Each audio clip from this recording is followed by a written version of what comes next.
How to activate SSL in Hostinga.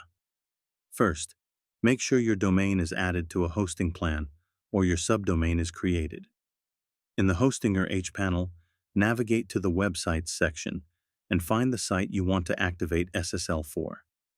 Click Dashboard next to it. In the sidebar, search for SSL and open its settings.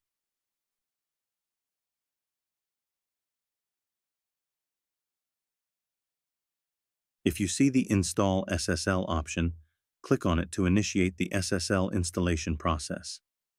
Hostinga will automatically install a free Let's Encrypt SSL certificate for your website. This SSL certificate is valid for life and expires never.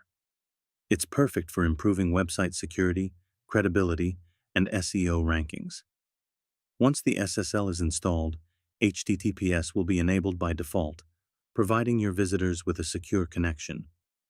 If you prefer to keep your website accessible via HTTP, you can disable HTTPS by clicking on the ellipsis button next to the domain or subdomain and selecting Unforce HTTPS.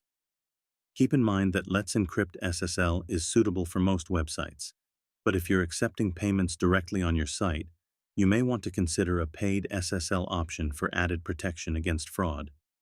After activating SSL, ensure your website is loading properly over HTTPS. Look for the padlock icon in the browser address bar and click on it to view the certificate details. This verifies that the SSL certificate is valid and active. By following these steps, you can easily activate SSL in Hostinga, enhancing your website's security, credibility, and search engine rankings.